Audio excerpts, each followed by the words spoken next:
Okay. Okay. Okay.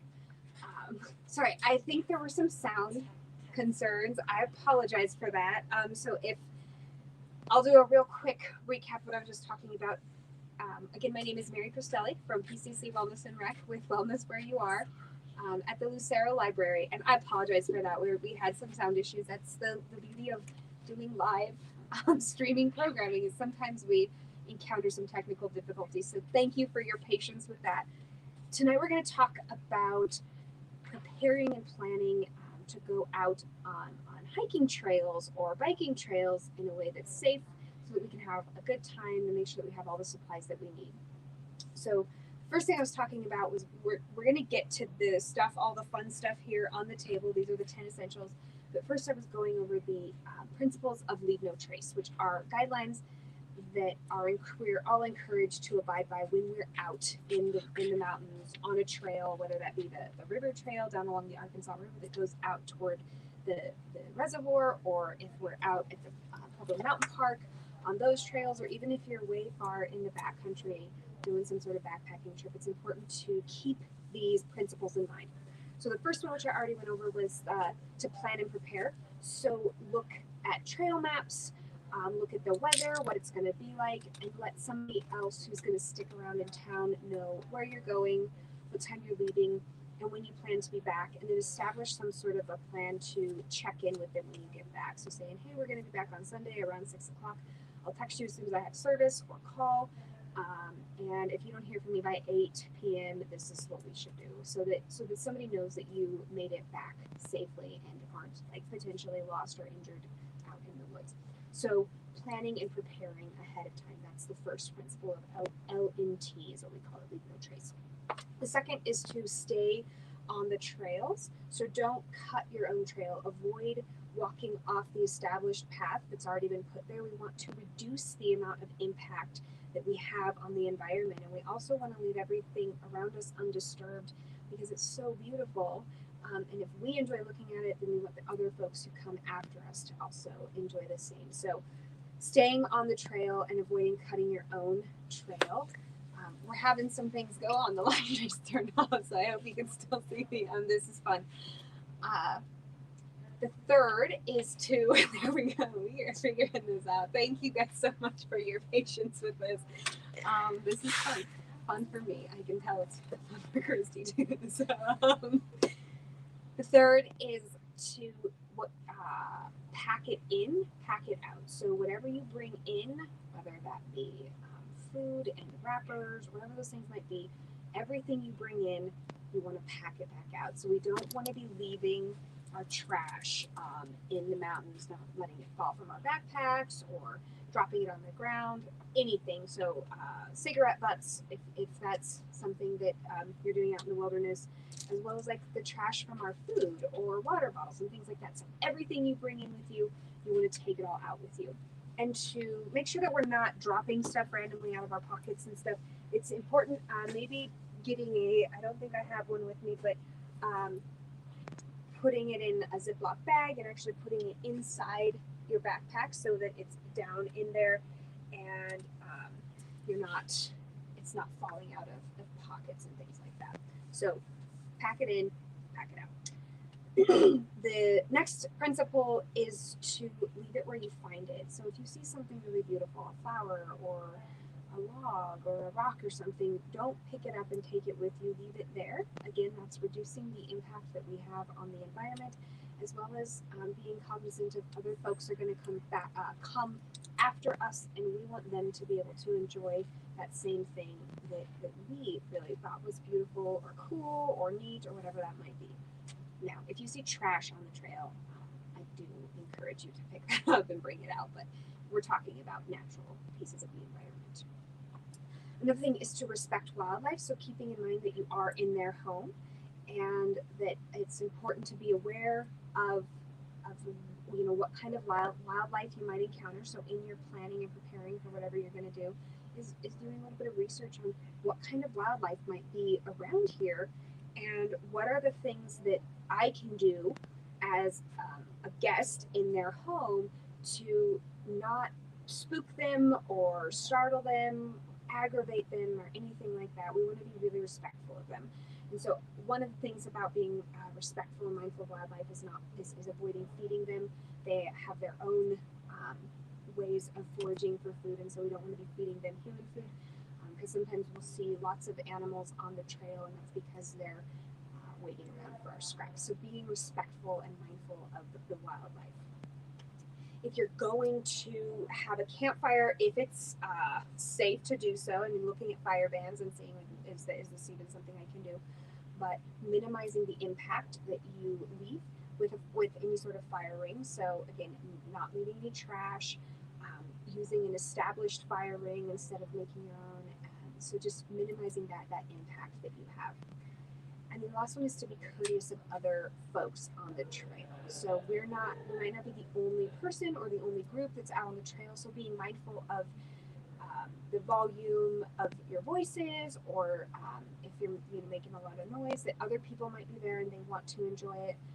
If you like to listen to music while you're out on a hike, using headphones rather than putting it on speakers or just turning it on your phone and letting that play loudly, that can be disruptive to other people. So the last principle of L&T is to be courteous toward other hikers on the trail, or bikers, or other people out recreating as well.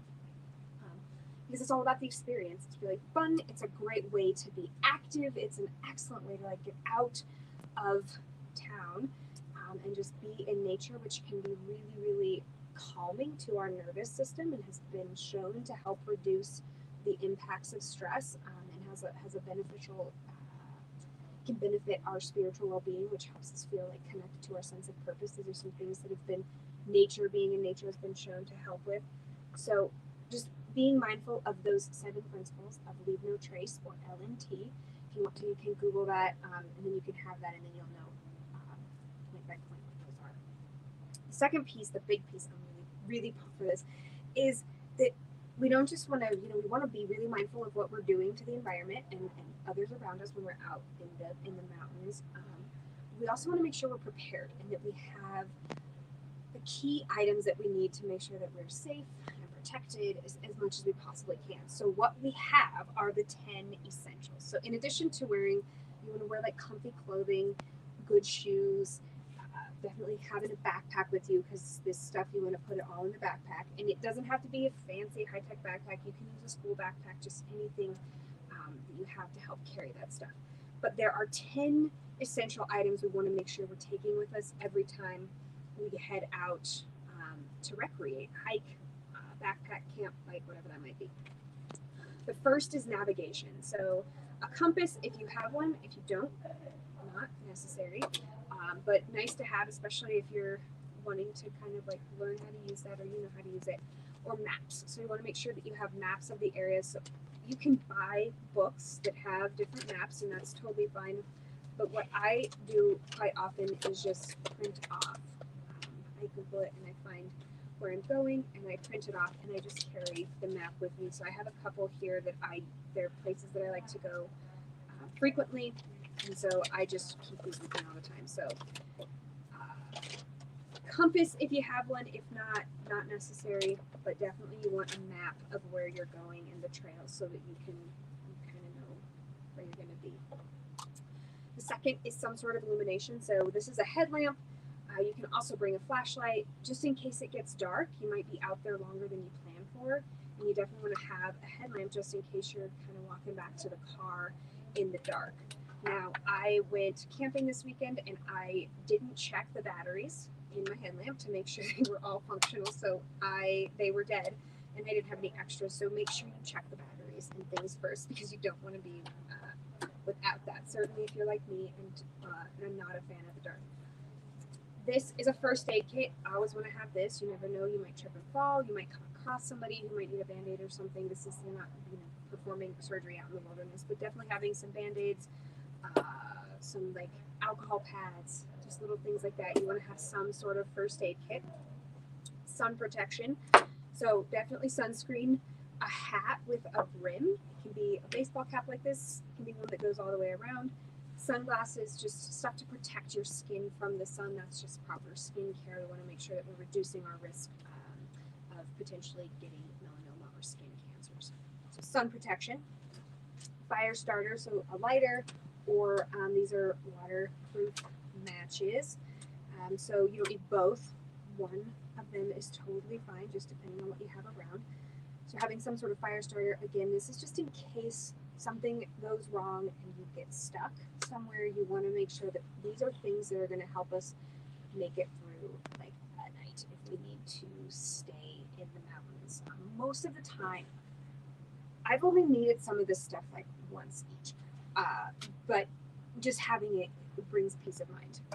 A knife, so a pocket knife or a multi-tool or something, just in case you have to cut something or fix something, you want to have that. This is a shelter. I just use the footprint to my tent. You can use a tarp.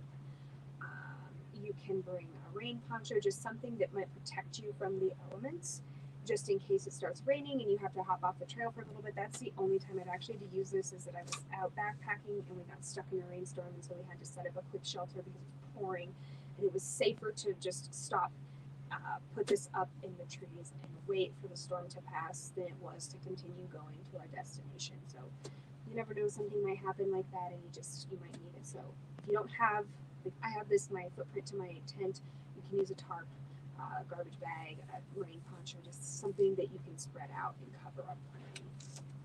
Extra food. So you do want to bring food with you anyway, but just have a backup, a couple extra things with you just in case. Water is super important. So I use this hydration bladder. You can use a water bottle, anything, just whatever you take to put water in. You want to have about, depending on how long, if you're going to be out for a whole day, I recommend at least 2 liters of water per person. So just looking at this capacity on your water bottle and seeing how much that is, and having that. Again, you don't need a fancy hydration bladder or anything like that. You can use a water bottle. You can put a couple water bottles in your bag. The last is some extra clothing. So sweats, a rain jacket, and then I always bring a hat and gloves because, again, you don't know, it might get cold, might get rainy. I don't like being cold, so I always bring hat and gloves and sweats just in case, and then I always bring my rain jacket because I don't like to get rained. So just having some extra clothes. These are the 10 essentials.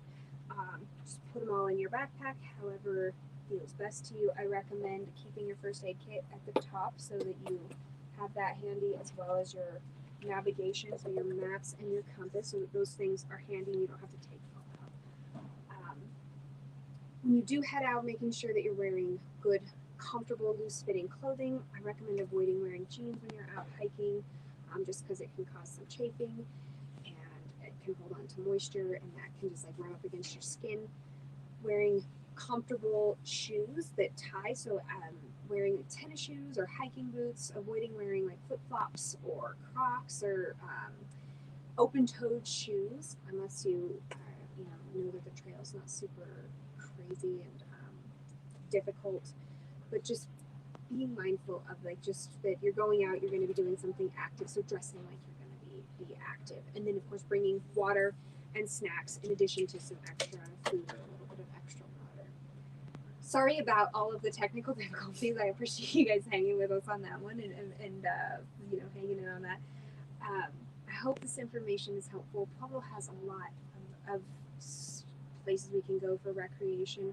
I recommend checking out the Pueblo Parks and Rec site. They've got links to all the different trails that are in town and near town and kind of what you can do for that. And spending some time this summer out in nature and in the wilderness and just enjoying the beautiful natural scenery that we have here in Colorado.